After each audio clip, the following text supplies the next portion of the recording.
2017 inductee, Tim Raines.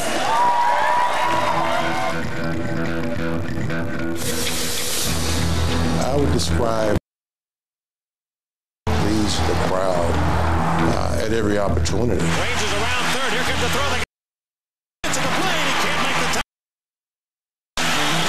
He just did everything that you could ask for a leadoff hitter. Tim Raines has a walk, 2 singles, a triple, a grand slam, and a stolen base. He was so quick. His first couple of steps, he was in full acceleration. The pitcher had to make his delivery a little bit quicker than normal in order to have a remote chance of throwing Tim Raines out. There goes Raines. Thrown out in time. He was a table setter. As far as we were concerned, a single was most of the times a double. Tim Raines, 57th stolen base. That broke the rookie record. He was the excitement in the clubhouse. You know, he kept the clubhouse loose. We had different types of leaders. I was a quiet leader. Gary Carter was more like a rah-rah guy. But, you know, Timmy was that guy that instilled the fun attitude in the clubhouse. He had this he laugh about it. We had a jump for it, Roy. And you look at him and you couldn't help but laugh. He saw the humor and the fun and everything, whatever it was. Man! Give me my hat, man. I still look at him like a little brother, even though I'm an old man now, and I tell he's not an old man, but he's an old man.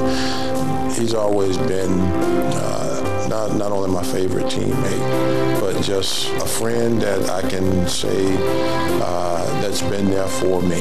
And it was just a joy to have the friendship that we have and that we've had through all of these years. He's off and running. Here's the throw by Winter, and he is safe. Tim Raines has joined the most elite of clubs, his 800th stolen base. I called him the day before the announcement, and I said, you know, I hope you got your seatbelt on. I said, just make sure that you're ready. I'm calling to tell you that the Rikers have elected you to the Hall of Fame.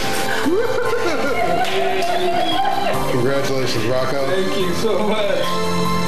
When you look back at his accomplishments over the course of 23 seasons, he's done some amazing things. And now to see my friend as a Hall of Famer, I'm going to enjoy the weekend just as much as he is.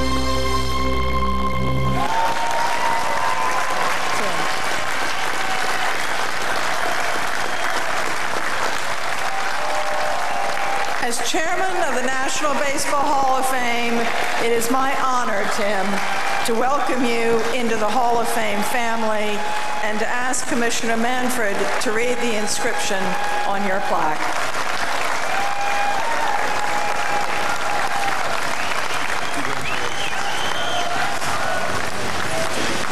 Timothy Raines, Sr., Rock, Montreal, NL 1979 through 1990 and 2001. Chicago, AL 1991 through 1995. New York, AL 1996 through 1998. Oakland, AL 1999. Baltimore, AL 2001. Florida, NL 2002. A switch-hitting leadoff man whose speed, extra base power, and plate discipline were the perfect table-setting tools to fuel the 1980s Expos. Burst onto the scene in 1981, the start of a dominant 10-year stretch with more hits, runs scored, and times reaching base than any other National Leaguer. The only player with 6 straight years of 70 or more steals, led the NL 4 times. Totaled 808 stolen bases with a remarkable success rate of 84.7%. An all-star outfielder in each of his first 7 full seasons. won the 1986 NL batting title, earned 2 World Series rings with the Yankees.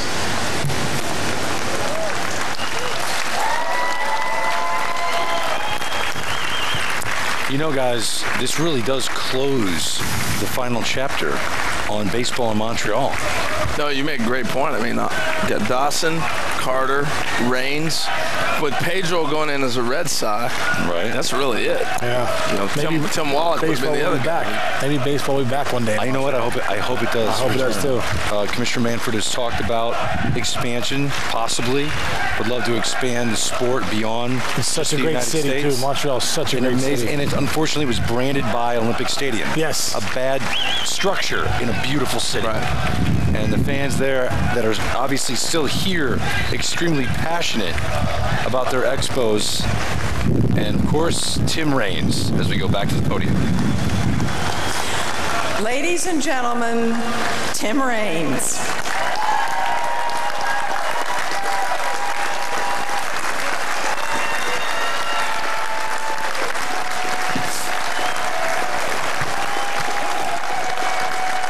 Wow.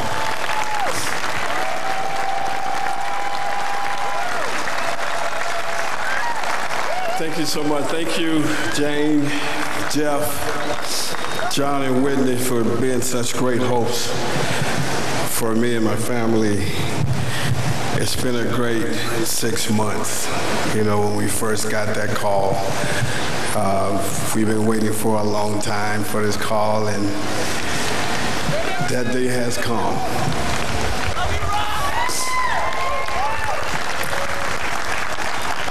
First, I'm going to apologize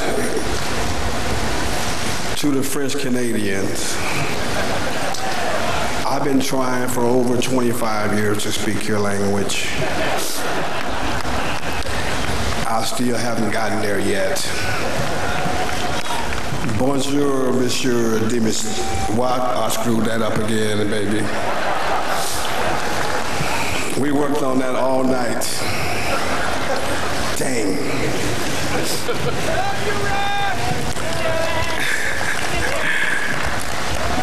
I'll try it a little later. I got thinking about it a little bit. I want to thank the sports writers. You know, I've been asked that question for the past 10 years. What is the reason why you hadn't got in? Thank God I don't have to answer that question anymore.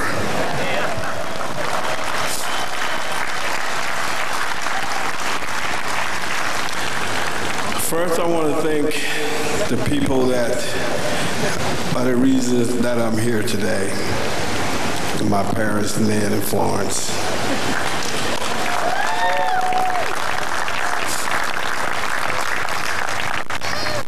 Obviously, I wouldn't be here, but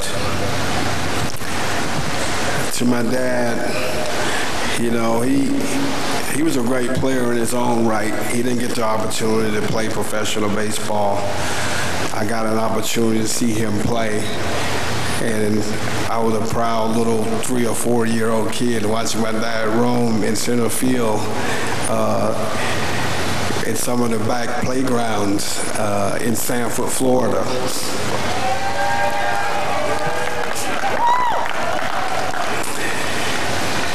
At the time, I didn't realize that this was going to be the sport that I ended up playing, but he showed me baseball for the first time. I mean, I had 4 brothers, 2 sisters, and 1 sister who's no longer here, and I know she's looking down on me right now, congratulating me for this feat. I'm trying not to break up here. I actually have a cold, that's why I'm kind of sniffling a little bit, if you believe that. But Dad, I mean, he worked 8 to 10 hours a day on his job, and there were days where he felt like we would go out in the backyards and we would race. Yeah, my dad was a pretty fast runner back in his day. And Tommy, Levi, Ned Jr. and myself and Sam, we used to go out on the side of the house and we would commence to race to see who could beat Pops. It took us a while. Well, it took them a while. Finally, that one day came. I had my mind made up that he wasn't going to beat me today. And sure enough, we took off, and I was able finally to beat my dad in a race. That was the last time he raced us. And he taught me to compete. And you know, in what I mean by competing, we went out there and we competed against our dad. You know, Levi and Ned played professional baseball themselves. Fortunately, they play in the big leagues, but they got an opportunity. He taught us we had to work for what we want to get. Nothing was ever going to be given to you. The other side, my mom, he taught us the hard work. Mom made us do the hard work.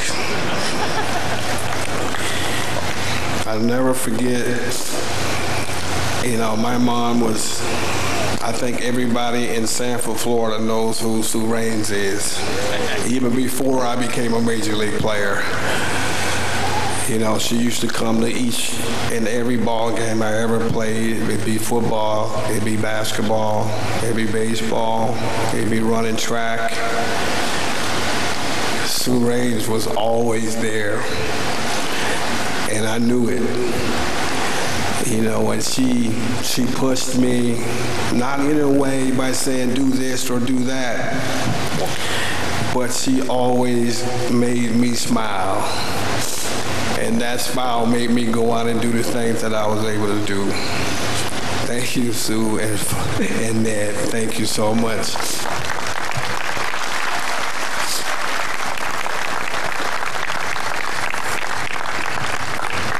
As you know, I'm not looking at these notes because I had to change them around a little bit because, you know, we are at the end of the day. I'm surely not used to batting fifth. Although I feel like I had the power and speed to do it, but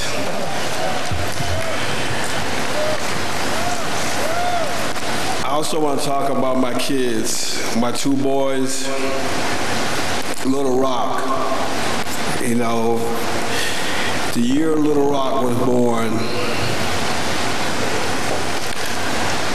4 or 5 days later, I was called up to the big leagues. I was in my second full season in the minor leagues. I didn't get a chance to see Little Rock until the season was over, so he had to be about, you know, a month and a half old. And when I finally came back to see him, he had no clue who the heck I was. But luckily, it was the end of the season. I had a few months to for him to figure that out. And also Andre. And really, the reason why my second son was named Andre is because of Andre Dawson.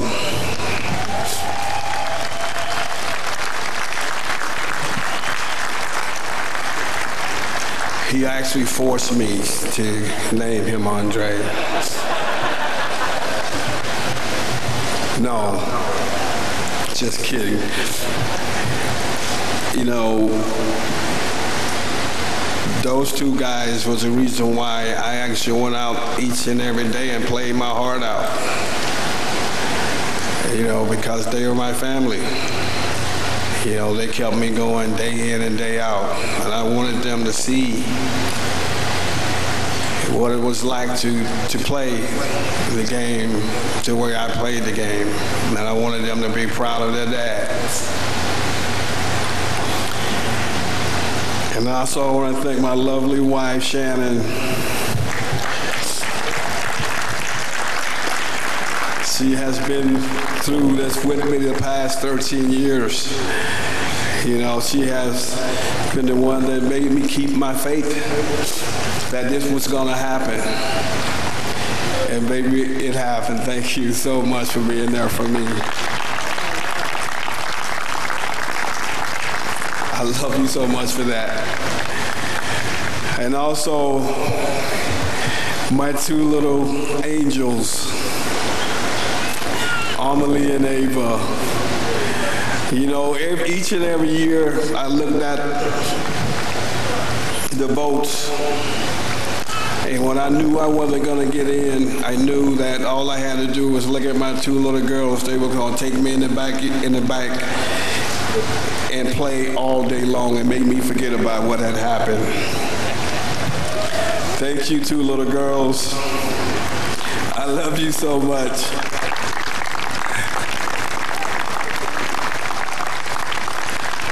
And also I want to thank my in-laws who wasn't able to come here today because my mother-in-law was going to have eye surgery, and she couldn't make the trip here today.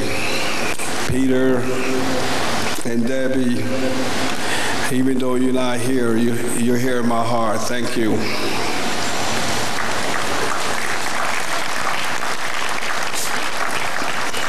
There's a few guys I want to talk about before I get into my career, but you know, the one guy I want to talk about who was inspirational for me, especially in the past 3 or 4 years in my candidacy into the Hall of Fame, and that guy is Jonah Carey.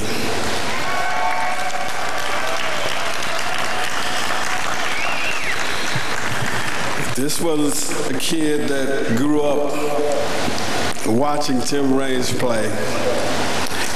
I remember seeing a picture of us. I think he had to be about 6 or 7, and I was in my Montreal uniform, and he told me this was me. I mean, Jonah's about 30-something now. I said, no way. He said, yeah, this is me. Back in the day, you were my favorite player. He said, I watched your every move as a player, and today I want to thank him so very much for his support and for him getting that name out there. And, you know, there's a lot of things that I was able to do that I didn't even know myself.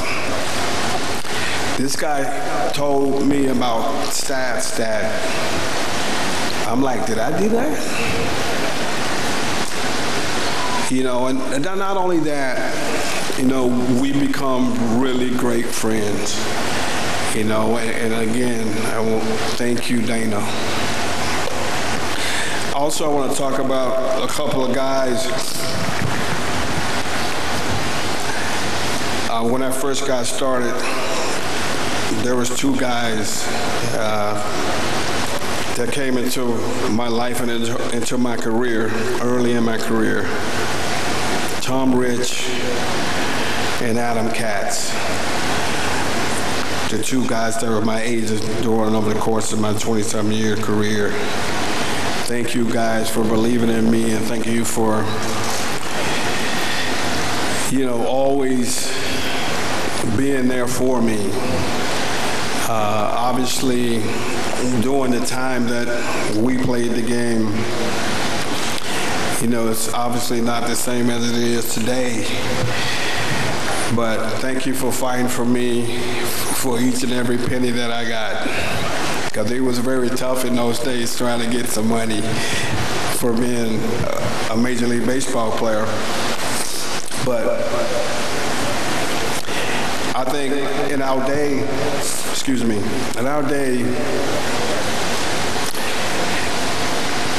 or in my day, I didn't really play for the money. You know, I played for my teammates, I played for my organization, and I played to try to win world championships. It took me a while. It took me 10 years in Montreal. Things didn't work out there. I ended up going to Chicago to play with the Chicago White Sox. That was the first time I got an opportunity to meet Frank Thomas, the Big Hurt.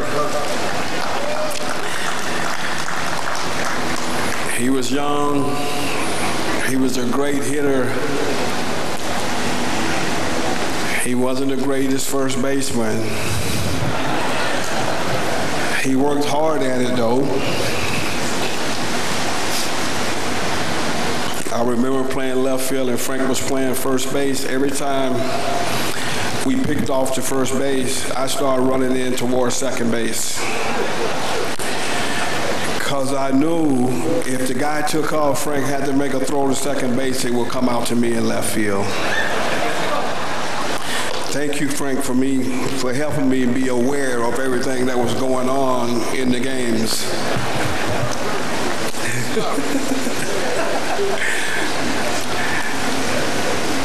But I want to talk about, when it first started. I want to mention the two guys, my high school coaches, Jerry Mays and Bobby Lundquist. Thank you guys so much for being my high school coaches. Jerry had me for 1 year and turned me over to Bobby Lundquist. I don't know. It might have been the best thing that ever happened to Bobby or the worst thing that ever happened to Bobby. We had a great time. I mean, Bobby was a great college player at the University of Florida, pitcher, and I forget if he played any positions, but I know you're a decent pitcher, but today he still thinks he struck me out. When I was in high school, it never happened. But thank you guys for being there for me, getting me prepared to go to the next level. And I remember my senior year at Seminole High School. At the end of the year, we went to a spring training game in Daytona Beach. I didn't really know that much about the Montreal Expos, but in Orlando, Florida, there used to be the Minnesota Twins, and that was the closest team to Sanford. So if we ever went to a spring training game, we would probably go to Orlando to see a spring training game. But that day, we ended up going to Daytona Beach, 1977. It was Andre Dawson's rookie season. And like I said earlier, I didn't know anything about the Expos. I just knew they had a team. So we go there, we watch the game. Dawson is playing, Carter is playing, Ellis Valentine, Warren Cromartie. Just a 17-year-old kid before I was even drafted. I went up to Andre Dawson and asked him for an autograph. He denied it, not knowing that 2 years later we were going to be teammates. So I get drafted by the Expos in the 5th round. Again, still, I don't really know that much about the Expos. They drafted me. I still didn't really know that much about the Expos. I spent that half season in rookie ball. The next 2 years, I spent in A-ball and AA. I was called up to the big leagues. At the end of my second full season, the first time I put on my Expo uniform, we were in Wrigley Field. I swear to God, that was the nervous I've ever been in my life. Wrigley Field, first time in the big leagues, 19 years old, just turning 20, from Sanford, Florida. Wow. That day was a day that I I felt like I couldn't even catch a fly ball in the outfield during batting practice. Excuse me. I didn't get an opportunity to play in the game. I think I might have pinch ran, but for the end of that year, all I did was a pinch runner. The next year, I go up. I was playing in AAA. Shortstop got hurt. I was a second baseman. They called me up for 2 weeks. The first pitcher I faced in the major leagues was Nolan Ryan. I'm sure you don't remember that day, but I do. They called me up. I was a second baseman that was a leadoff guy. They put me in the third spot. Obviously, Nolan don't know anything about me, but if you're batting third in the lineup in a major league team, you're supposed to be probably the best player on the team, best hitter on the team. Nolan didn't know that I wasn't that kind of hitter. So my first at bat, I go up to the plate. Nolan is throwing 90-something plus. I'm fouling balls off into our dugout down the third base side. I knew I didn't have a chance. But I worked the count. I fouled a few balls off. I worked the count, 3-2. I'm looking for the fastball. He throws a 3-2 curveball. I felt it was a ball. Umpire rung me up. I started running down the first base like he was going to give me the walk. He rang me up. I turn around, look at the umpire, said, ball's in the dirt. He goes, sit down, Rook.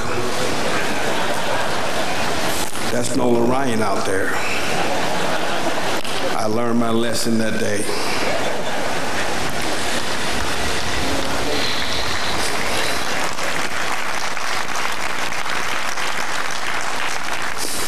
I want to mention a couple of guys that were played a real big part in my career, my growth in baseball. From Sanford, Florida, Gary Taylor and Wes Rinker. You know, I don't think anyone knew who those guys are. They're no longer here now, but I know they're looking down from up there, congratulating me for getting to this point, because those two guys believed in me more than anybody, and I was a 16, 17, 18-year-old kid. And now I want to talk about the guys that was the most influential in my career. Obviously, Andre Dawson, Gary Carter, Warren Cromartie, and Ellis Valentine. Tim Wallach is a guy that we started in AA together and went up through the big leagues together. I spent 10 years in the big leagues with Tim. When I eventually left, Tim stayed in Montreal, but you know, thank you, Tim, for being with me all those years, you know, through the minor leagues and all the way up through the major leagues. You know, he's not here today because he's probably working with the Florida Marlins, but thank you, Tim, for being not only my teammate, but a great friend.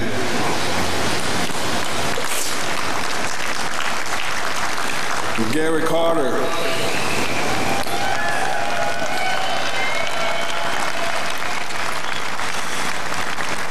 God bless him. I know he's looking down this world saying, you did it, kid. You know, he taught me how to play the game. He taught me how to be prepared each and every day. You know, he was a catcher, but this guy played the game the way it was supposed to be played. And thank you, Gary, because you taught me that about this game. Steve Rogers.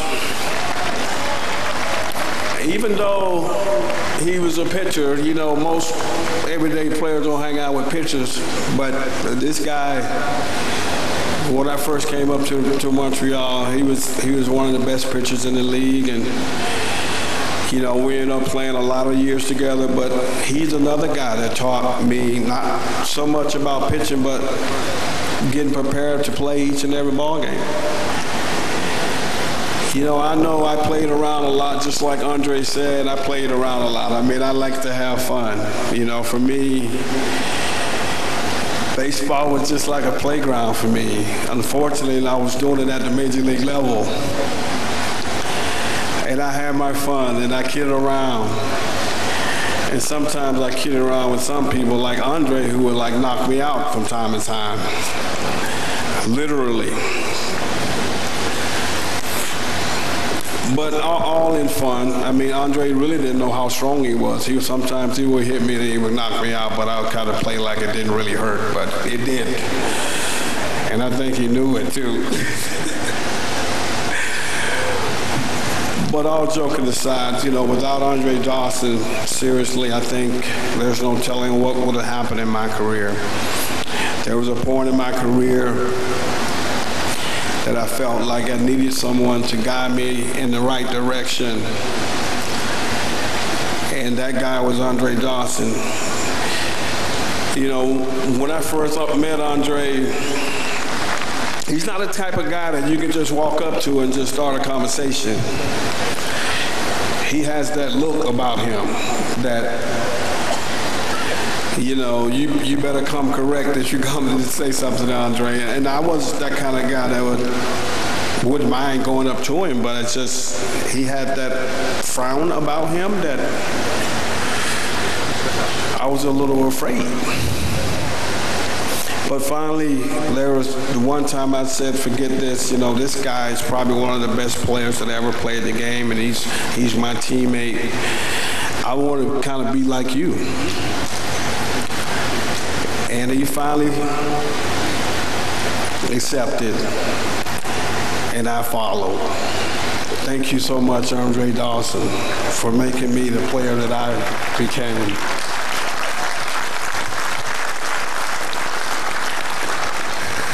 I wish I had his arms. I think he wished he had my legs. But together, me and him played the game. I tell you that the 6-7 years we played together, it wasn't a dull day. I mean, regardless of win, lose, or draw, I was just happy to have him on my side. Thank you so much, Andre.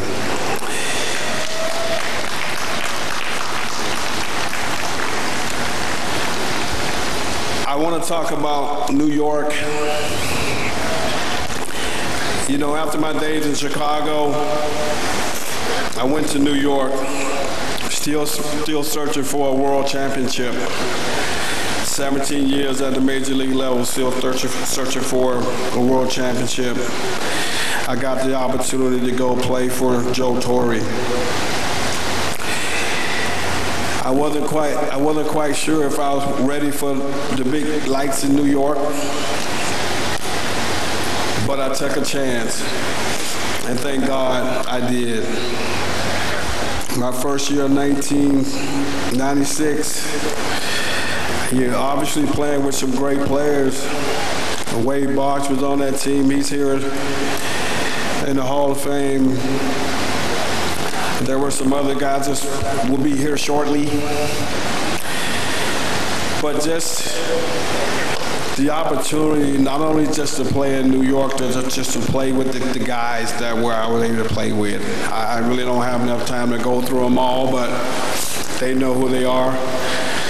The first year in New York, 96, you know, playing in the World Series against the Braves. The Braves winning their first 2 games in New York. We go to Atlanta. They had already had the champagne ready. We knew that. George Steinbrenner came to us and said, you guys don't have a chance. You're not going to win. I don't know if he really meant that, but it worked if he didn't. Jimmy Larrix hit a home run late in the game to tie the game for us to go to extra innings, and we ended up winning that game in extra innings, and from that point on, it was over. I'll never forget the last out that was made, hit to Charlie Hayes, pop fly down the foul line on third base, him catching the ball and raising his hand. I was finally a world champion.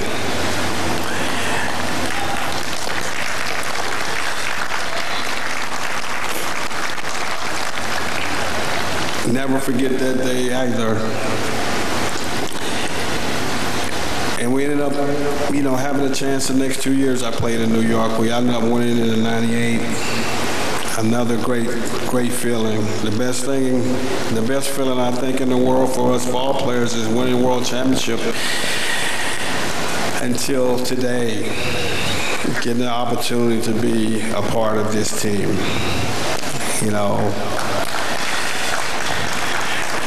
My favorite player is here, Joe Morgan. He's the reason why I became a ball player. First time I got a chance to meet him, I think he came to Montreal and he was with the Reds, and I walked up to him like I was a little kid, asked him for an autograph in the middle of batting practice. But he took the time to shake my hand and say thank you. Thank you, Joe, for doing that for me.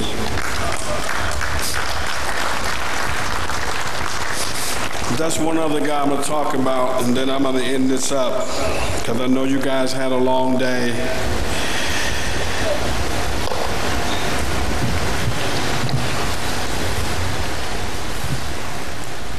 George Brett. George, I was a big fan of George.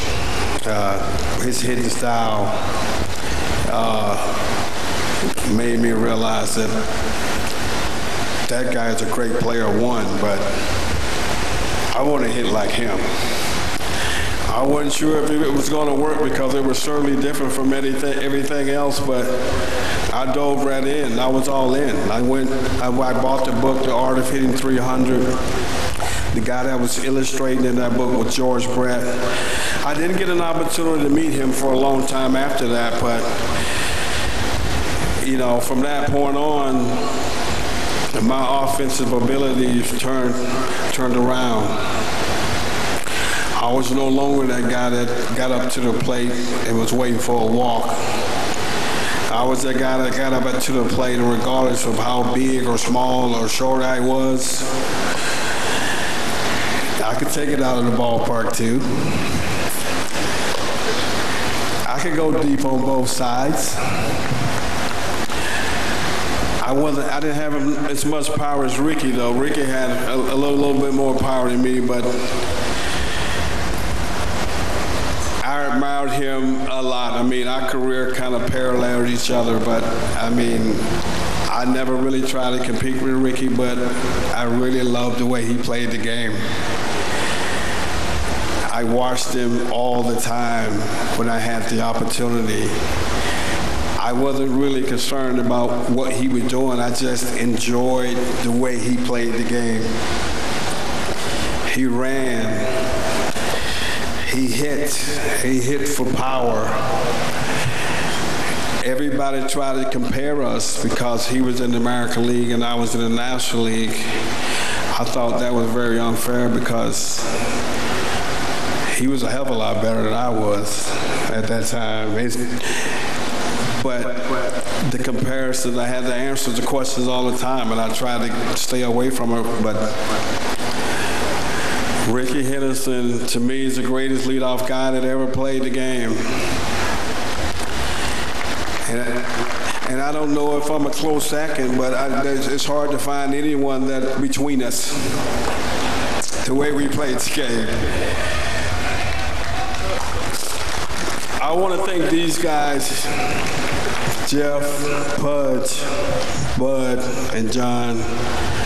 Like you guys said, we're going to be forever linked. 2017. Thank you guys for being a part of it this year with me. And I want to thank all the guys that are behind me for being a part of this with us. And thank all of you for sharing this with us. Thank you so much. And I guys hope you have a lovely evening. Well, that will do it. All 5 speeches have come to an end. Tim Raines, the grand finale there, and he talked about many teammates and other players he admired. I thought it was